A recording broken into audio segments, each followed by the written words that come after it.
welcome you all aboard. My name is Ron Klepp, and I'll be your guide for the remainder of the semester. And welcome to our initial session.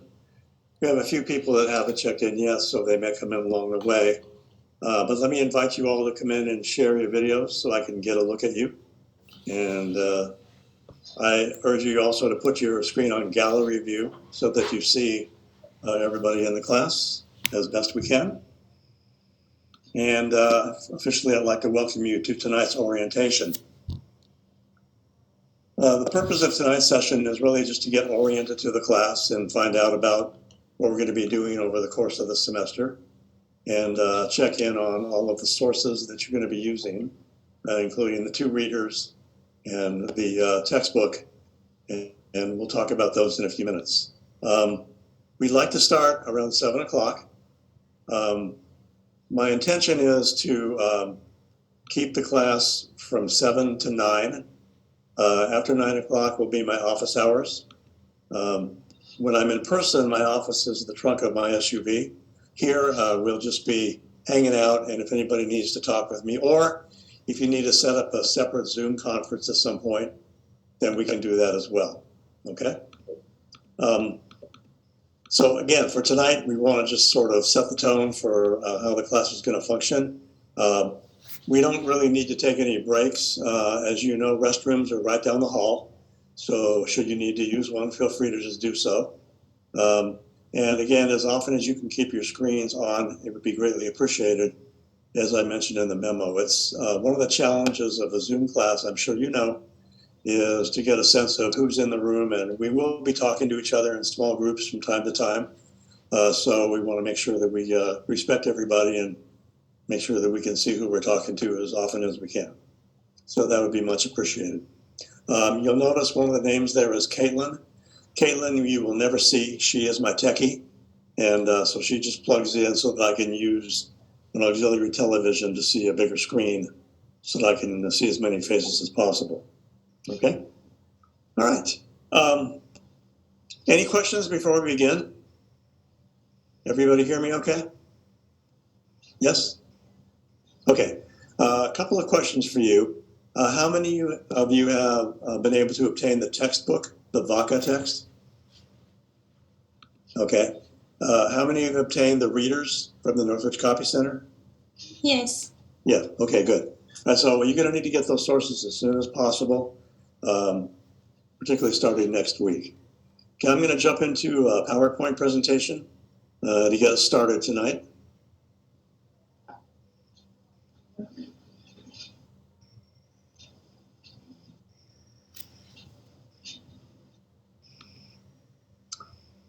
Hopefully everybody can see that okay. So the first thing I'd like to do is take a minute and introduce myself to you. Again, my name is Ron Klepp.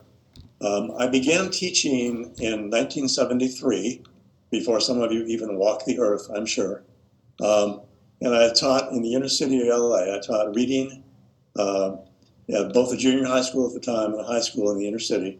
And I also taught at an alternative school where I taught English, reading English, self-study Spanish, and PE and weightlifting.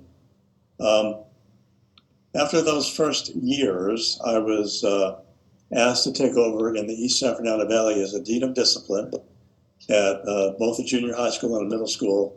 And the Dean of Discipline is a job that I describe being a cross between Mother Teresa and the Terminator. Because again, you're trying to communicate with kids and get them reattached, but oftentimes there'd be some sort of, punishment or consequence, I guess we could call it. And I have a whole theory about that. But I tended to redefine the job. But a lot of my pedagogy and my aspects reflective of literacy instruction emanated from those two formative decades. In 1992, I created a program called the Secondary Practitioner Center, where we train teachers in literacy instruction and also taking into account the psychosocial development of adolescents. And I had that job until 2001. That job, with the new superintendent coming in, the job was cut. The district reorganized into 11 little local districts that I refer to lovingly as the new Yugoslavia of LAUSD. At that time, I was offered a chance to go downtown to a place I never thought I would be, and I coordinated all of the reading intervention for grades 6 through 12 after a statewide adoption in reading intervention for secondary schools. First time it had ever happened in my career. So in this job, the expectation was that I would somehow create some sort of way to get kids up to grade level or enhance their literacy development. I can tell you that with this program, the best we did was we got close. We didn't quite hit the target. And I think a lot of it has to do with the way in which the program was implemented. And I could really do a clinic on how not to do a reading intervention district-wide. Now that I'm no longer with the district, I can say that. But anyway, the program taught me a lot in terms of what to do and what not to do when I advise other districts about that. In 2009, that job was cut. Again, I talk about all my jobs being cut. I'm sort of like the cockroach of LAUSD because all my jobs have been cut, but I survived, right? Anyway, so I started teaching this particular class that you're taking in 1986, although I don't teach it the way I did in 1986. So I'm starting my 37th year of teaching, actually 38th year of teaching this course. And I've also taught the same course at National University and at Cal Lutheran University. When I retired in 2009, I started teaching at Santa Monica College, and I was teaching a developmental reading and writing course for kids who could not qualify for English 1. And so they were taking a sequence of courses that were designed to improve their reading and writing. These were kids basically right out of high school. We were reading at about a 7th or 8th grade level, maybe on a good day, and writing commensurate with that. So that course was interesting, and I was able to really produce a lot of things that I am able to bring to you. I did have the occasional grandmother or grandfather in the course, but most of the kids were just right out of high school, and they were seriously behind in terms of the literacy. But I learned a lot in that session, working with those students.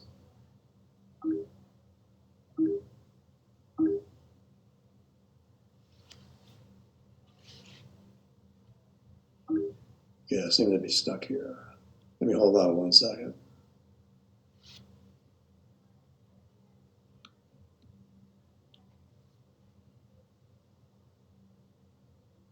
There we go.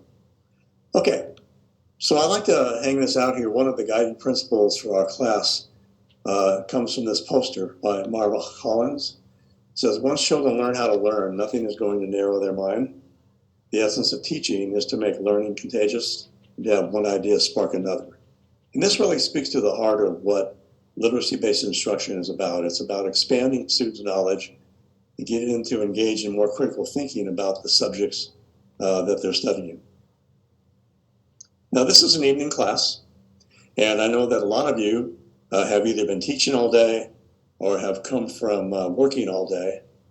And, oh, hold on 1 second.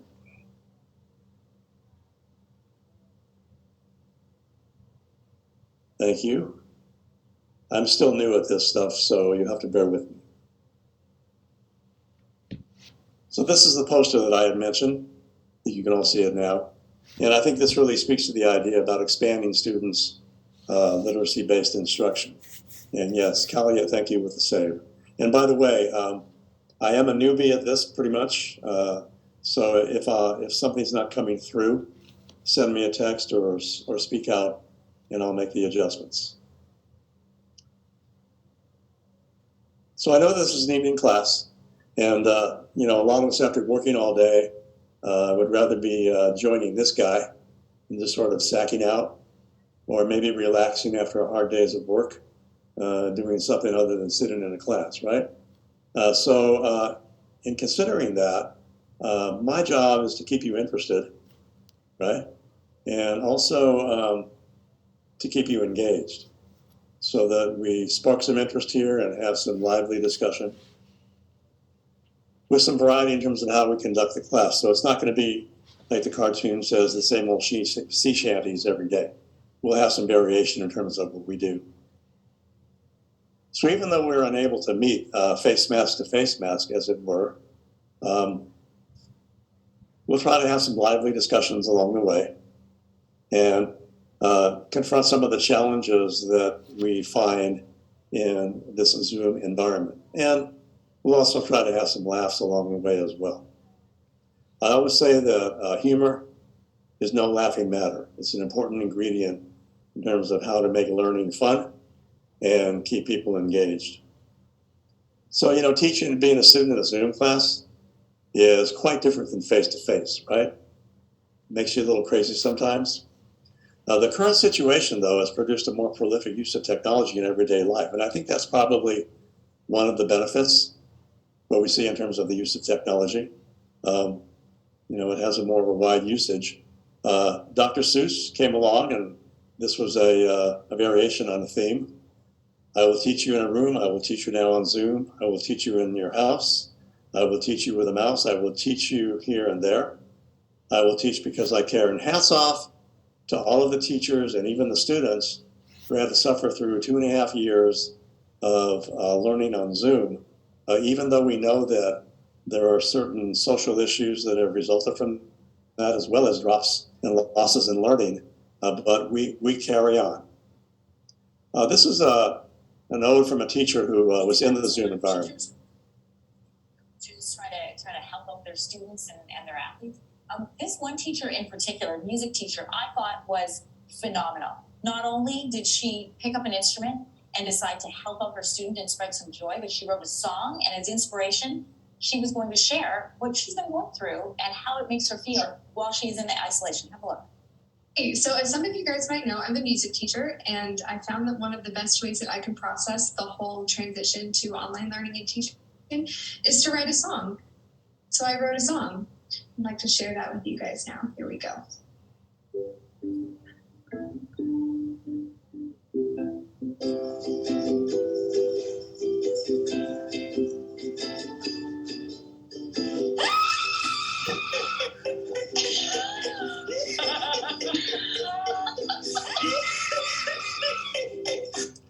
And you know, I know all the words to that song.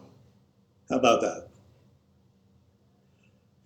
So, you know, again, it's interesting to see how the whole Zoom thing has affected our kids in so many different ways. And as this caption says, well, it's good to see everyone. What do you all have planned for the rest of the afternoon? It's sort of like a carryover into what we see with kids' behavior. So, you know, I would say that the class meetings on Zoom may be challenging, but as someone famous once said, I have a plan for that. And so we're going to be able to get through this course.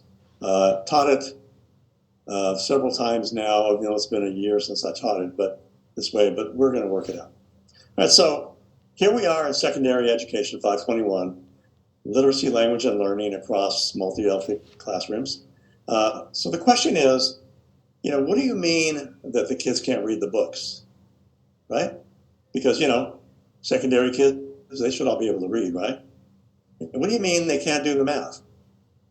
Well, actually, this might be one possible answer if you work the equation out, although it probably won't get anybody a good grade on a regular test. But you could make a case for it, right? And, you know, parents might not be much of a help either in today's educational setting. 4x4, that's an easy one. Truck, well, that's probably not going to work out too well either, right? So we want kids to really understand what they're doing, and we know that a lot of kids are just making their guesses through the day. We want to try to get them into more of an understanding of what's going on. And again, we want students to understand and to have the background knowledge to understand what it is that the demand is for them, okay? So why do we take this course is the question I'd like to address now. So let me give you a little bit of background. In the 1970s, the California Teaching Commission changed the credential So for people who had gone through in the 60s, like myself in the early 70s, we came away with what was called the Miller-Unruh Life Secondary Credential. In the early 70s, they revised the curriculum for the credential program and included a course in reading across the content areas. Given the fact that the people in the state were understanding that when they looked at state test scores, secondary kids were performing abysmally in many situations, particularly in our more urban impacted areas. So they revised the course guidelines, and this course, which used to be secondary at 420, then it became 520, and then 521, came into being as part of the credential requirements. The only change they made in the past decade would be that because this course also covered English learners, there was too much content to put into one semester course, so they included and revised the course sequence to add a 529. Some of you might have that already. How many of you are taking or have taken 529, the course for English learners? Okay, well this course is actually a prerequisite for that. You can take them concurrently, but that would be an additional course. It used to be infused into this course, but the content became too top heavy. So we decided to add another course to the continuum that you take all the way through. So that's why we're in this class. And it's interesting that this class is a composite of any faculty you would find, because we have every single subject area you can imagine in here. We have art, we have music, we have English, science, social studies, math, we have PE, we have everything. So we're in a way kind of like a microcosm of a school. And that's what makes this course interesting. The challenge is for us to really consider and determine how literacy permeates the entire curriculum for every discipline.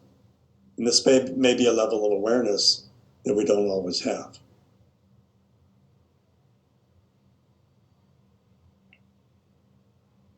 Can you all see the screen now, the PowerPoint? Am I back on? Okay, just checking. Yes. Okay, so when we look at what we know about our secondary students today, we know that struggling adolescent readers are in danger of dropping out of high school. We lose about 1.3 million a year across the country. We know that about 70% of our high school dropouts are behind in their reading skills. We know that about 60% of our middle and high school students read below proficient, while only 37% of high school seniors are ready for college work. And in terms of costs for dropout and social services loss and taxes, it's estimated that the loss in terms of money is about $240 billion a year in terms of what the costs are commensurate to or in accordance with kids dropping out of school. The other thing that challenges us right now, we have a new addition here, that challenges us right now is that, and this just came out today, hold on a second. I have to account for everybody here because some people I have about 12 people waiting to get in the class. And if someone's not here, I'll give up their seat. Today, the National Education and Educational Progress, which is considered to be the nation's report card, came out with a finding that over the past 2 years, math scores have dropped by 7 points and reading scores have dropped by 5 points. Whereas heretofore, they had been fairly flat or bumping up just a tick, but now we're seeing a decline, and a lot of this is predicated upon the need for kids to learn virtually in various situations, which has its own challenges that we know about.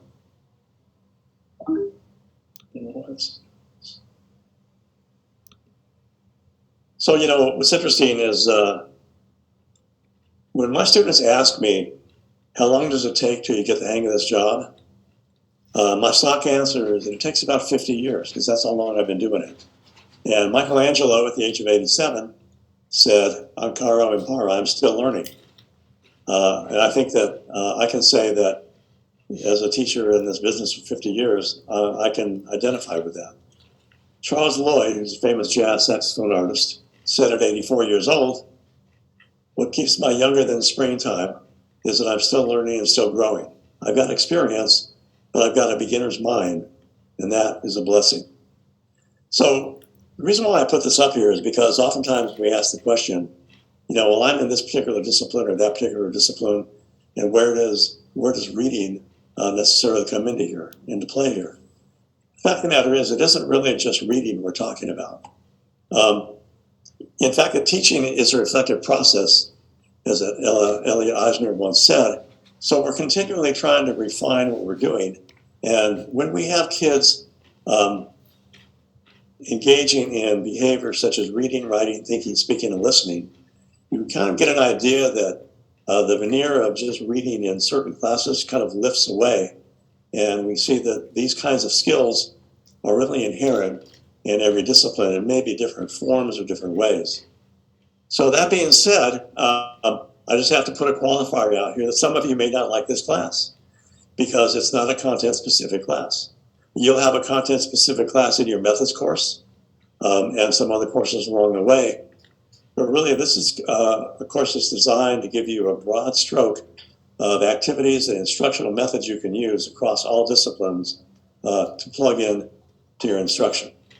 So it might be a little helpful to start out by stepping out of your content area focus and adding to your methodology later, because you're the content area experts. I'm not a content area expert in a lot of your different subjects, although I've taught many of them. But I don't claim to be a content area specialist. That's you. So my goal is to kind of push you a little bit out of your comfort zone and really try to challenge some of your traditional beliefs about teaching, about learning, about instruction. Now, there are two things that I think are important in terms of a perspective for you to maintain. One of them is that you've all had 12 years of student teaching before you graduated high school. So you come in here already with a schema for teaching, and you know some good things about teaching, and you know some bad things about teaching. So we want to maintain that perspective as we begin to remold and reshape that process and add to it.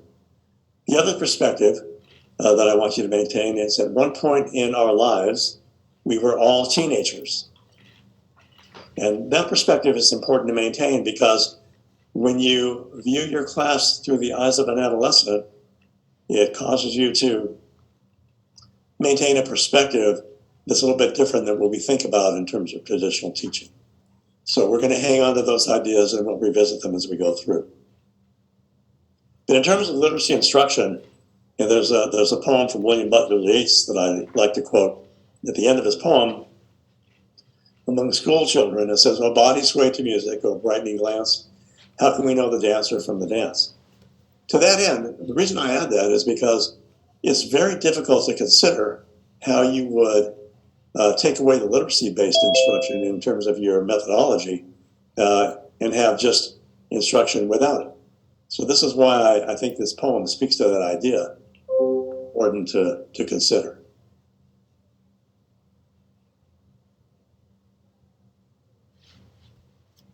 So the idea behind this course is really to find the right ingredients and then mix them in a way that can be embedded into your instructional practice. And that's the goal. And we'll get more into elaboration on this as we go through.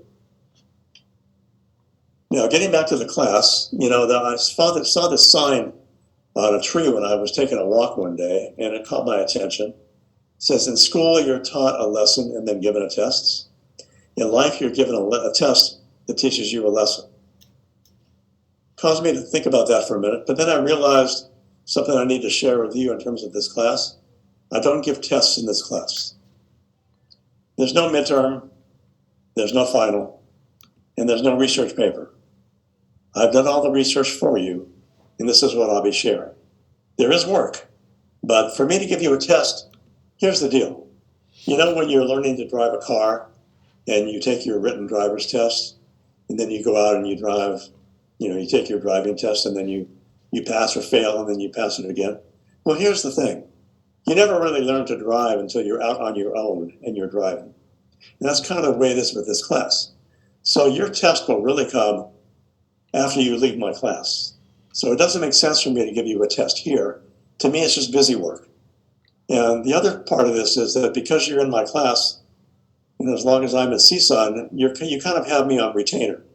So that as you go into your classroom, whether you're either student teaching or teaching in a regular setting, if you want to bump an idea past me, you have my email. All you have to do is ask, and I'll be happy to either have a Zoom meeting or share emails with you or share some ideas. So you kind of have me over the course of the time that I'm at CSUN, which will be at least until the end of spring. Okay, so that's where we are with this. Okay, so now you're asking, okay, so what are we doing here if we don't do tests?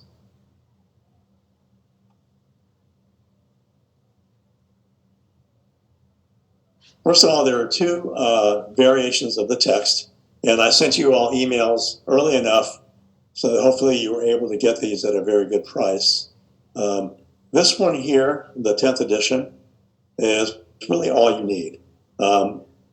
It was written some years back, but the information is current enough for you to take in. And this is a valuable resource. And one of the reasons why I like you to get this in an inexpensive way is it encourages you to keep it, because it's a great resource for you when you cross the threshold into your own classroom.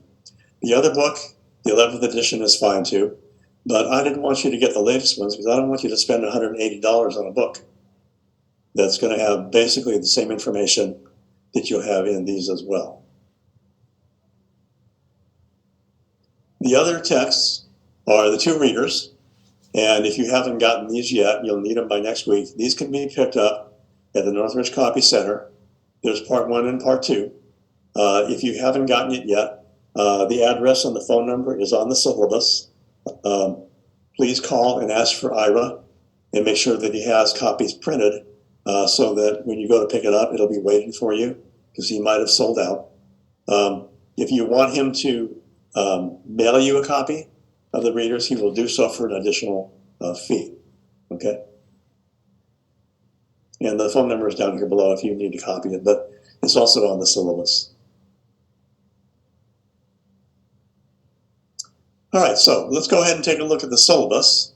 And if you have a reader, open it up. I sent you all syllabi, so you should have these at your disposal as well. But I want to go over a few things with you relative to the syllabus. So if you grab a hold of it and take it out, and if you have a reader, you can open up part 1 to your page there, and you'll see the syllabus.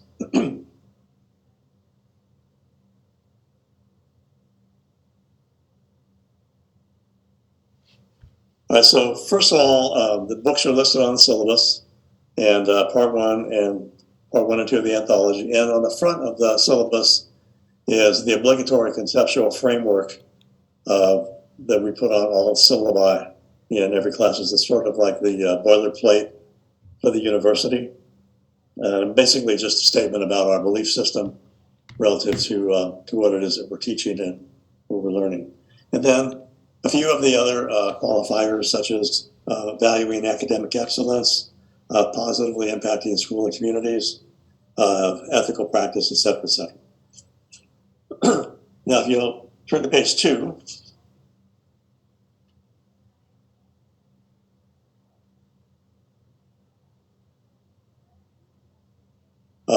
toward the, as you move down the page, you'll see a label that says course description. So I want to go over that with you. This course is not designed to make you a teacher of reading. This course is also not a content area methods class. However, the main emphasis of the course will be to give you an inventory of various techniques that can be embedded into content area instruction.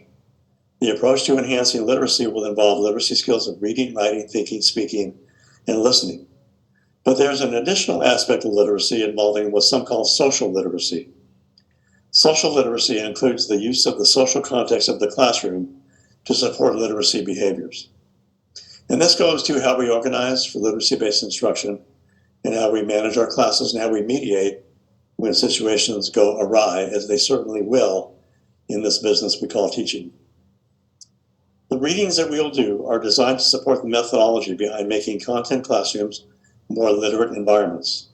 Strategies to teach reading through content-specific instructional materials in cross-cultural classrooms will be explored. Various philosophies and models for teaching reading, and I could say reading/literacy here, in secondary and middle schools will be discussed. Methods for developing comprehension, vocabulary, assessment, and study skills will also be addressed. The reading process and the writing process and their interrelationship among the language arts will also be integrated. Given the qualifier of language arts, there's language arts as a part of every class. We sometimes equate language arts with English, but actually language arts really is part of any class anywhere in the curriculum. Okay, the course goals, in the middle of the page, and again, designed to assist candidates in developing the background and the skills necessary to teach reading in the content areas to middle or high school students in cultural, linguistically diverse classrooms. And there's another goal here that I might add, just as an aside, in that a lot of the reading and information we'll share in here are applicable to what you will be doing on the assessments of the FRED and the EdTPA. So these are all designed to embed skills and processes into your fulfilling those requirements as you exit the credential program. Okay, the student outcomes there are listed below. There are very typical things, in terms of what you're going to be doing. I don't need to belabor those all that much. But on the next page, I want to share with you a couple of items, and I'm going to go back into my PowerPoint, and then I'll come back out.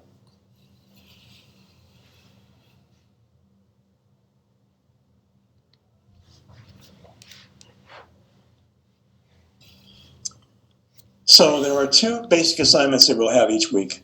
One of them is I call an inquiry note. And an inquiry note looks like this. There are samples in the reader on pages 8, 9, and 10. But what the inquiry note is this. As you do a reading of either a textbook chapter or an article that I prepared for you, you're going to produce an inquiry note, or an IQ for short. The IQ is basically 3 quotes that you take from the reading. And as you see here, you can tell that they've highlighted them in bold print, and they put the page of the text where they found it. And of course, the title goes on the top here along with your heading. And then in here is written a paragraph or two that describes what is it about that quote that resonated with you in terms of your teaching, or in terms of what you might think about your teaching. I don't want you to paraphrase what the quote was about. I'm really interested in your reflection on why you felt that this quote resonated with you. And there will be 3 of these per IQ. This is a 1-page guideline. You're not confined to 1 page, but this is basically just what the guideline would be. And these will be submitted at the end of each course section, or each class section. And these are going to go into, this is another example of one. Again, same thing, your heading here, the citation of the book, the title, or the article, and then 3 quotes with the page numbers here, and then the quote that reflects why you chose that quote. Now, some criteria. You can dispute what the author says. That's fine. But I don't want opinion. Back it up with either a body of research or some other aspect of research that will support your point of view. Occasionally there are things that people will agree with. I have no problem with that. I welcome all divergent viewpoints. But rather than an opinion, if you can back it up with some research that ties to the claim, then that would be great. Not required, but if you're going to dispute something, then that would be helpful. Now, as I told you in the email, each of you have been assigned a Google folder. And in the Google folder, you're going to find 2 folders. One is an IQ folder where you'll submit your inquiry notes each week. At the end of every class, you'll drop them in there. And you need to have a Google account through CSUN in order to access this, which I also included in the email in the information I sent to you. You get a free Google account through CSUN as a student. So if you haven't set that up yet, please contact IT and set that up as soon as possible. It's the only way that I can access your folder and you can submit your work, okay? The second folder is something called a Quick Write folder, and we're not going to worry about that right now because I'm going to teach that protocol to you next week, okay? So don't worry about that right now, but I just want you to be aware of it, okay? Now, in terms of the course, just speaking about the Quick Write real succinctly, each session we meet, we'll start with a happy hour. The happy hour will involve that Quick Write protocol, and so each week I will be emailing you a Quick Write to work on. Usually, these are anywhere from 1 to 3 page, short little articles, and again, I will teach you the protocol next week. So just sort of plan it in the back of your corpus callosum for now, and then we'll get more into that in our second session. The other thing is regarding the IQs, we're going to be doing an activity called IQ Karaoke, and IQ Karaoke is an open mic, and what you're going to be doing is each week about 5 of you will volunteer, bless you, to do an IQ Karaoke. And all you're going to do is pick one of the quotes from the IQ note, and you're going to share the quote and share why you chose it. And this is what stimulates our discussion of the content of the text. I don't lecture on the text, but my dialogue with you is basically a one-on-one through the comments that I make on the IQs when you submit them into Google folder.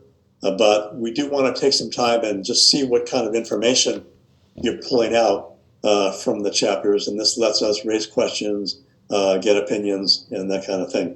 Each of you will be required to do at least 2 karaokes as a minimum requirement for the class. Okay? And again, we'll start this next week so you get a better idea of what it is. All right. Let me just get a gander. How many of you do have your readers with you tonight?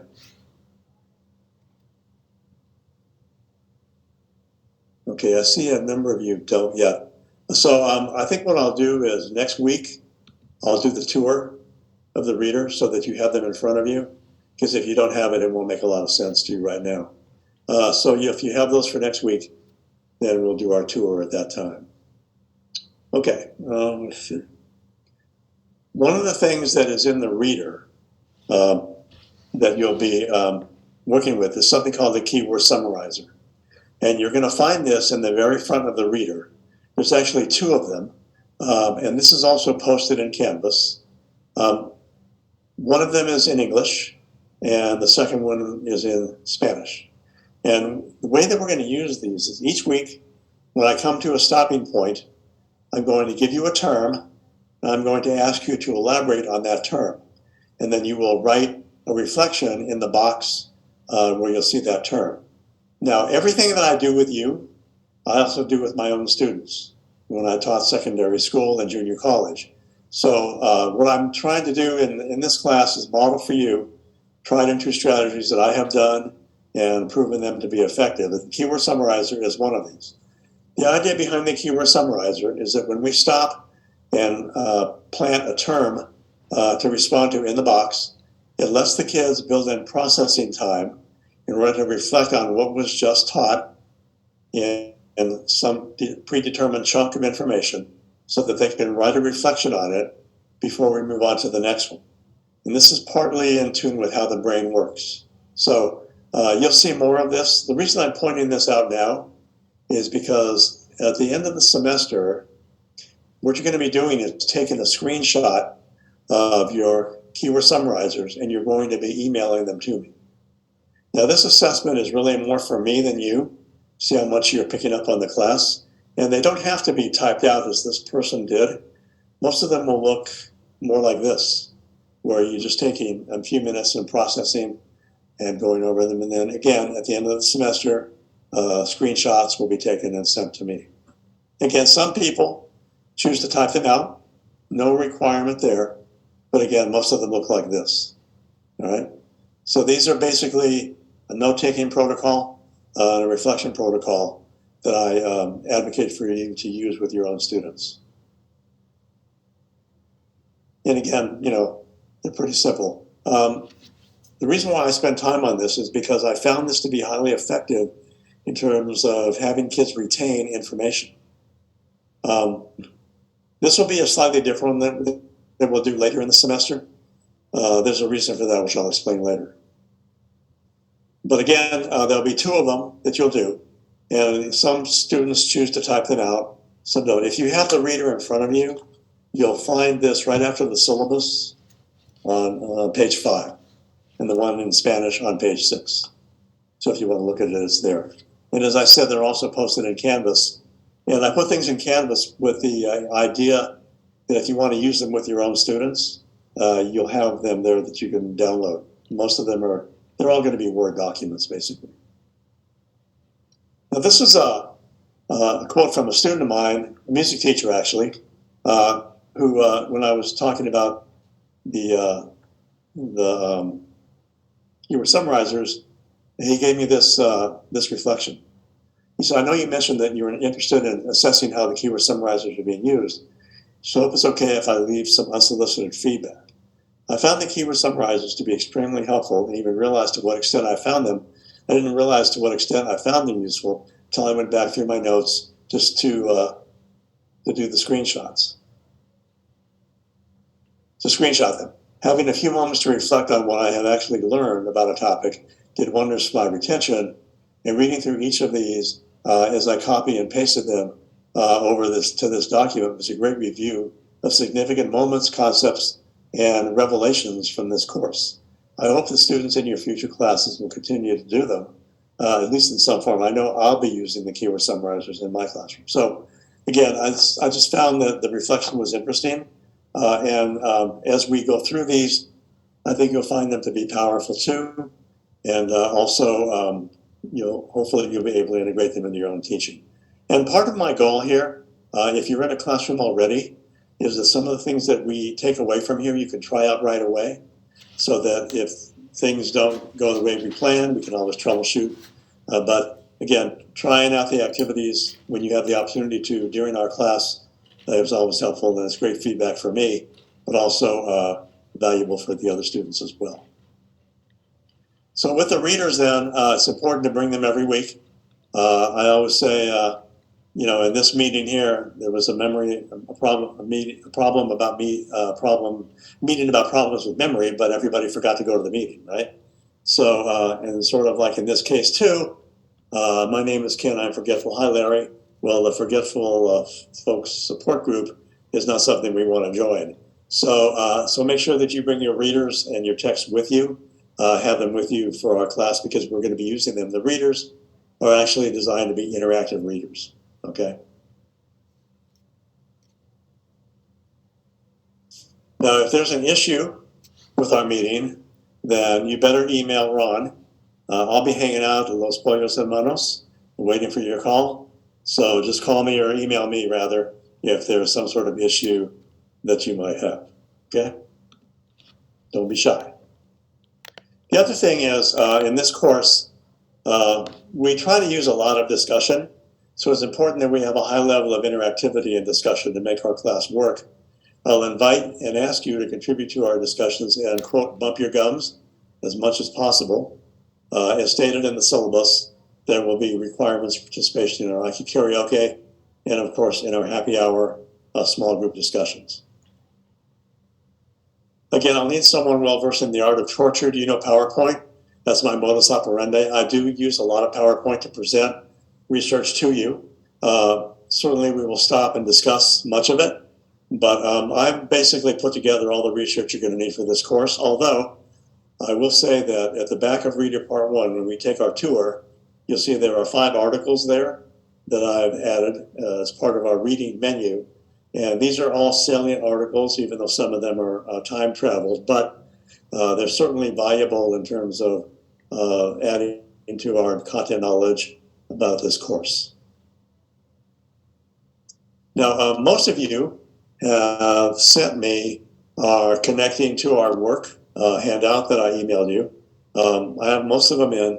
If you still have to do this, please get it to me as soon as possible before next week's class session, as we will be using these in our class discussion next week. And I appreciate all of you that took the time to do this so far. Most of them, as I said, I have in, but if you are having trouble locating this or have yet to do it, please email me if you can't find it, or send it to me as an email, preferably as a Word document, and I will download it. Okay. And by the way, your responses thus far are really interesting, so I really appreciate the time that you took to fill these out. Yeah, I'm going to hold off on this for next time because a lot of you don't have your readers yet, and I can't do this until you have your reader. So let me just share with you a couple more things. I'll go back to this.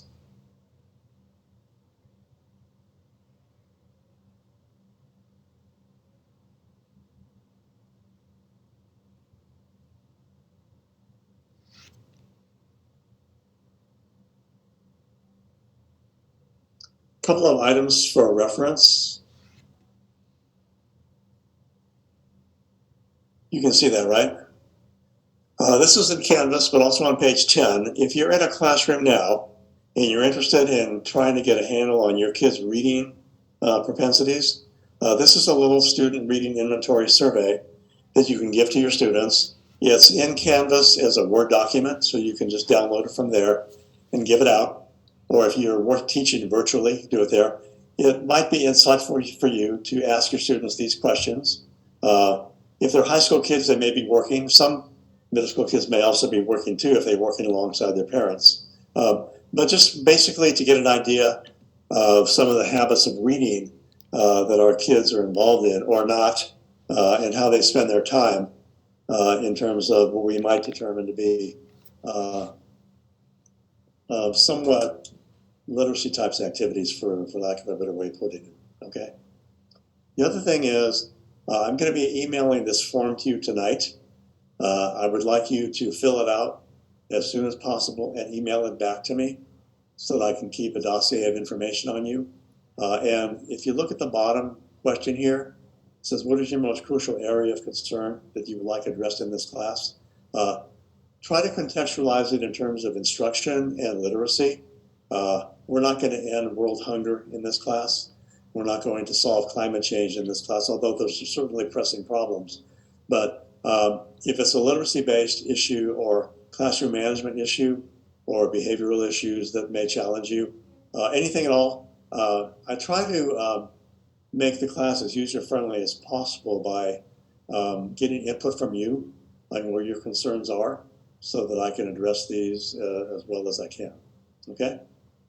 So again, you'll get these within a half an hour of our class ending. If you could fill them out, it's a Word document. You can just send it back to me as a Word document as an attachment, and then I will print these out and put them with the rest of your information. The other thing I want to stress is it's important to bring your sense of humor with you. I would say that laughter is the best medicine, and that humor is certainly no laughing matter. So you have to be willing to chuckle or guffaw or laugh with this class. So hopefully you'll do that. And this, some of my jokes are so bad that it really will test your sense of humor. So I have to caution you on that. Okay? The other thing is sometimes students tell me that I talk really fast. So if I'm talking too fast and you need me to repeat something, then just throw a hand up on the hand sign there, or gesture, or ask me to slow down, and that's no problem at all. Okay? All right.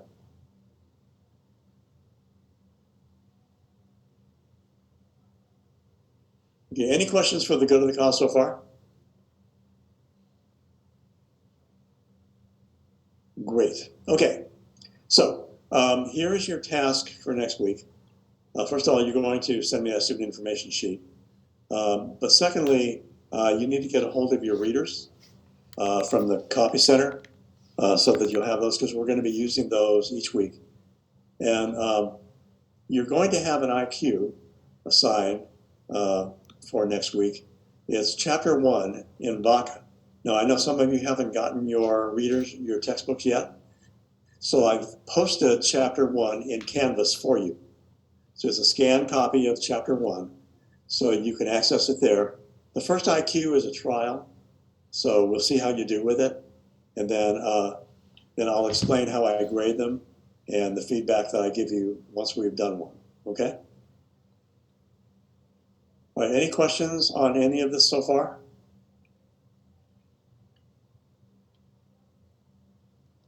Okay, so tonight is essentially an orientation. It's what I call catch and release. So this is really all we're going to do tonight. Again, if you have trouble arriving here by 7, and you have an issue, please let me know because we do start at 7. Again, I try to keep the class to no more than 2 hours. My office hours will start immediately after class is over, so that if you need to spend time, and if you need to set up a Zoom conference with me, we can do that as well. Okay? All right. So for tonight, what I'm going to ask you to do, just so I can double check and make sure I have everybody in, is I'll let you to go to the chat and sign out by putting your name in the chat, and I'll just cross-reference against to make sure I have everybody because, as I said, I have 12 people waiting for a seat, and I'm not admitting anybody unless I'm under 25. And right now, I think we're at 25. Okay? All right, everybody. If you have any questions, feel free to email me. I look forward to getting your student information sheet. I think our first broadcast worked out pretty well, and I'll be looking forward to seeing you all a week from today on our second broadcast of Secondary Literacy. And remember, we're broadcasting live from our Secondary Ed studios. Turn to 521 on your dial, and I will see you all next week. Have a great week, everybody, and stay safe. Thank you. Thank you, Professor. Take care. Thank you, Professor. Bye. Professor, I have a question. Sure. Is there a way to plug the Zoom meeting direct in a Canvas or not?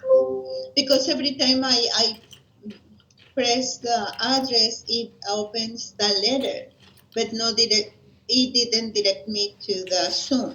I have to go out on the web and then sign in. When you log into the portal, right? Yes. To the portal, there's a graphic. If you scroll down to the bottom, there's a graphic that shows Zoom. And that's how you can get in. Did you try that? No. I went directly to the Canvas, your class, but the address that as the way you posted, it opens the letter, not the meeting You mean in Canvas? Or in Zoom? Canvas. In Canvas? Yeah. Well, it should all be there. It's all published. Try it again. It might be at my end. Oh, okay. Maybe I am the one who's. Yeah, you have to log into your own. You have to log into your own Canvas. Okay. Yeah. Thank you. Okay. No vemos. Bye. Okay. Yes. Now I have Kalia.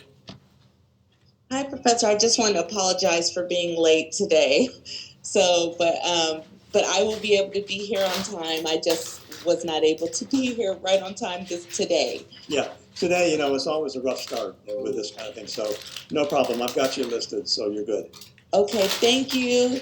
Have a Okay. great weekend. You too. Thanks for letting me know. Thank you. Bye-bye. Okay. Kalia.